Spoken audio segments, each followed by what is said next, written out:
Pendant l'été 2018, j'ai été témoin d'un accident du travail. L'accident a été violent mais heureusement sans conséquences. Au final, c'est la réaction de mes supérieurs qui m'a le plus affecté. J'étais encore en train de nettoyer le sang de mon collègue, à me passer en boucle ce que je venais de vivre, quand ils sont venus me voir. Ce qui m'a choqué, c'est qu'ils me demandent qui était responsable, qui avait fauté. Ils avaient peur d'avoir des problèmes. 2 ans plus tard, c'est un autre accident qui m'a marqué. Celui d'Arthur et de Vincent, tous deux décédés dans un silo à sucre à Bazancourt. J'ai pu rencontrer Fanny et Marion, leurs compagnes à l'époque. Et si cet accident a eu lieu il y a 9 ans, un premier procès il y a 2 ans, lorsque je les ai rencontrées, elles attendaient toujours d'avoir une date pour le procès en appel. Prochain arrêt, Bazancourt.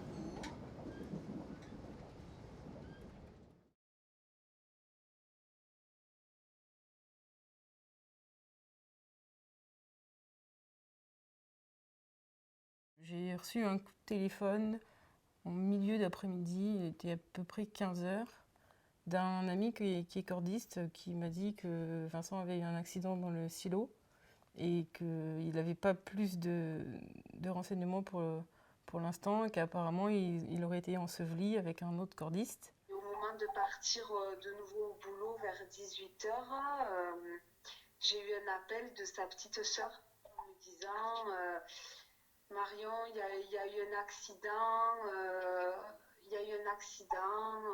la police est venue à la maison. Du coup, j'ai demandé, elle m'a dit non, c'est un accident au boulot, il y a quelque chose qui s'est effondré, ils sont en train de le rechercher. Et donc je lui ai juste demandé depuis combien de temps c'était arrivé. Il m'a dit que c'était arrivé vers midi et demi. Et je lui ai demandé s'ils les avaient retrouvés. Et il m'a dit non. Donc en fait, j'ai quasiment tout de suite compris qu'il y avait très peu de chances qu'ils soient encore vivants. Et elle m'a rappelé en me disant écoute, oui, ils le recherchent, mais ils sont ensevelis sous des tonnes de sucre. Il est très certainement décédé, quoi. Sauf que ce jour-là, ils n'ont pas pensé à m'appeler. Et du coup, personne, même les gendarmes non plus, n'ont pas pensé à m'appeler, à me prévenir. Et c'est ma sœur qui nous a appelés, qui a vu dans les médias qu'en fait, ils étaient décédés tous les deux. Et on l'a su du coup vers 19h à peu près. Le fait qu'il n'y ait pas eu d'annonce officielle, ça t'a fait te ressentir comment? Ça, c'est quelque chose que j'ai très très mal vécu aussi parce que quand j'ai rencontré même pas je les ai appelés en fait, j'ai eu le numéro de téléphone du gendarme qui s'occupait de l'enquête et je l'ai appelé le lendemain pour lui dire voilà, écoutez, moi personne m'a prévenu, les gendarmes m'ont pas prévenu, les parents de Vincent m'ont pas prévenu, le maire m'a pas prévenu. Et là, la réponse que j'ai eue à ce moment-là, elle m'a choquée et j'ai vraiment eu du mal à l'encaisser parce qu'il m'a dit vous comprenez, on a prévenu ses parents, on peut pas prévenir tout le monde. Alors je suis désolée, mais il vivait pas avec ses parents. Ça faisait 11 ans et demi qu'on était ensemble, ça faisait 6 ans qu'on vivait ensemble. Je pense que s'il y avait une personne à prévenir, c'était quand même moi, voire même limite au moins autant que ses parents, quoi.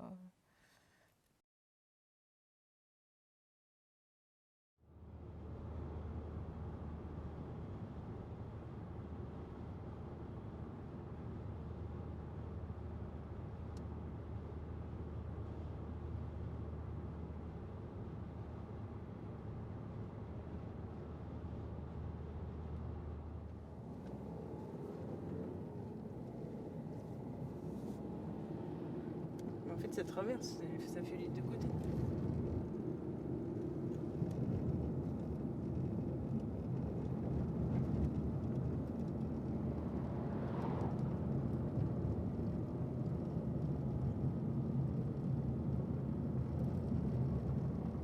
Sur la gauche. Ouais.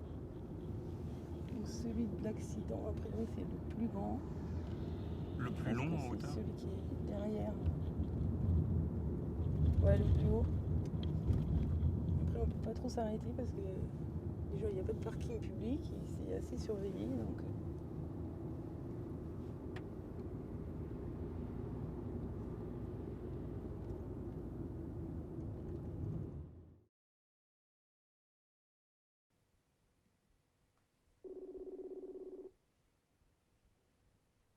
Coucou, coucou. Salut Marion, ça va, tu vas bien? Ça va? Oui, Et toi? bah oui, en repos. Alors, les vacances se sont bien passées? Oui, mouvementé, avec les enfants Ah qui ouais, n'ont pas beaucoup dormi. ok. Vous avez repris, vous, depuis une semaine? Et ouais, nous on a Oui. décalé, on a repris depuis une semaine, mais moi j'avais pas eu de vacances. On a pris un gros week-end où on a pu aller à la montagne, mais voilà, pas plus, quoi. Et du coup, depuis ce moment où tu sais qu'il y a l'appel, il y a quoi? Il y a 2 ans. Oui, Et, et depuis, t'attends. voilà.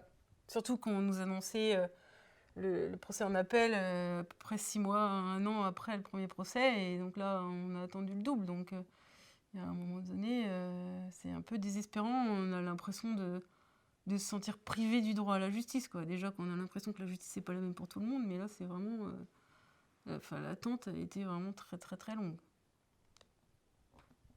Bon, l'accident, ça va faire bientôt 9 ans qu'il a eu lieu.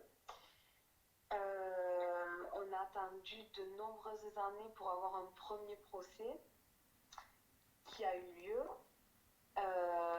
Les accusés ont fait appel. On nous avait dit dans 1 an, il y aura le procès en appel, ça devrait être rapide. Et en fait, quand on a voulu participer, quand on t'a contacté, on n'avait toujours pas de date de procès en appel et en fait, on n'en pouvait plus, quoi. Nous, en fait, le sentiment qu'on avait, c'est que il n'y a pas de justice, quoi. Et qu'on ne sait pas combien de temps encore on va patienter pour, euh, pour que justice soit faite et pour avoir des réponses à nos questions et pour sauver la mémoire de nos compagnons qui sont partis trop injustement, quoi. Le premier procès qu'il y a eu, on nous parle de termes techniques, hein, de stop-chute, de cordes qui n'étaient pas assez tendues. Et en fait, quand on est sorti de ce procès, moi j'en suis arrivée à douter, à me dire, mais est-ce que oui, en effet, ils n'auraient pas dû faire ci ou faire ça? Lors du, lors du procès, à un moment donné, le procureur a demandé à un des accusés, il lui a dit, voilà, derrière vous, il y a des familles endeuillées, est-ce que vous avez quelque chose à leur dire? Et il n'a même pas daigné se retourner et il a répondu que non, il n'avait rien à dire parce que lui, il était pour rien.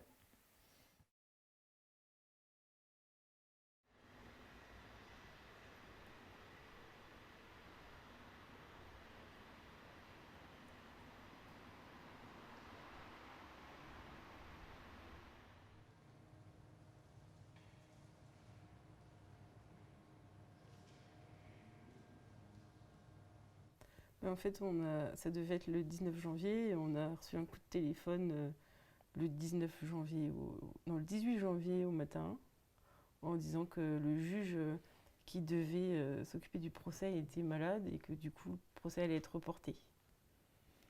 Reporté à quand? Et ben on l'a pas su tout de suite, on l'a su que le lendemain et il a été reporté au 21 septembre. Quand tout a commencé, est-ce que tu avais conscience ou est-ce que tu as imaginé que tout ça te prendrait autant de temps et autant d'énergie? Non. Bah, autant de temps, non, de l'énergie, je savais que ça, ils m'ont demandé, mais après l'avocat nous avait dit que ça peut prendre plusieurs années, mais on pensait pas que ça serait à ce point-là, quoi. Sauf que normalement, enfin, moi je m'étais dit 2, 3 ans, voilà, ça va être réglé, quoi. Là, on est à 9 ans, oui, c'est ça. Donc, sachant qu'après, on n'est pas à l'abri qu'il se pourvoie en cassation, que ça reporte encore du même délai, donc 1 ou 2 ans. Donc, on sait que c'est pas terminé. Le report de l'appel, ça a été difficile à encaisser parce que voilà, tout était programmé pour que ça se passe et puis c'était vraiment au dernier moment qu'on l'a appris. Là, ça a été compliqué à gérer. Après, il y a aussi des moments où je peux très bien être 6 mois sans y penser et puis vivre ma vie, quoi. Je suis pas non plus 24 heures sur 24 dessus, mais c'est vrai que le report du procès, ouais, ça a été un gros coup de massue. T'as déjà pensé à tout laisser tomber? Ouais. Plusieurs fois ou... Hmm. Bah, au début, non. Après, au bout de quelques années, ouais.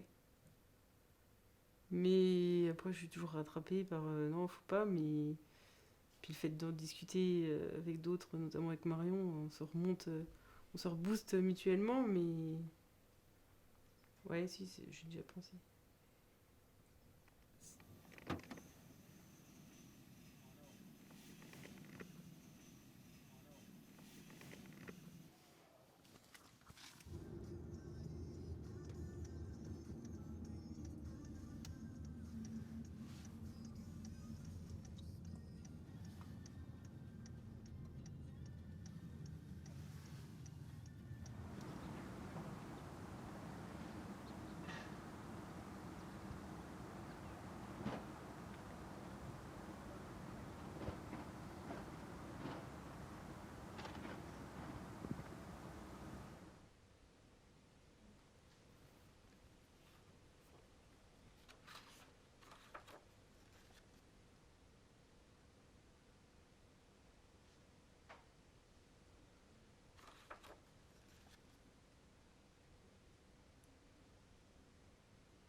Je pense que même une fois que tout le côté judiciaire sera terminé, il fera encore un peu partie de ma vie, tout le temps en fait, jusqu'à la fin de ma vie.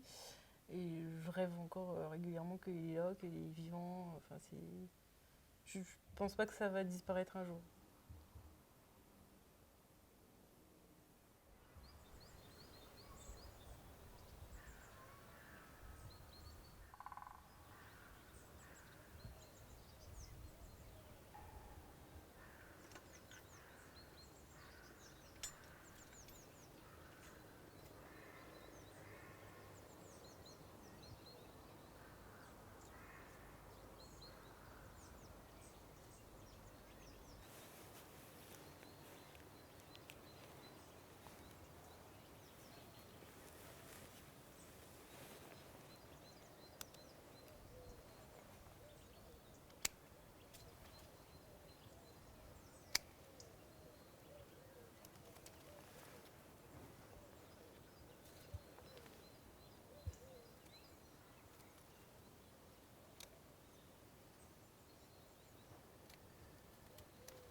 Ah, j'ai des trucs qui vont bientôt fleurir alors.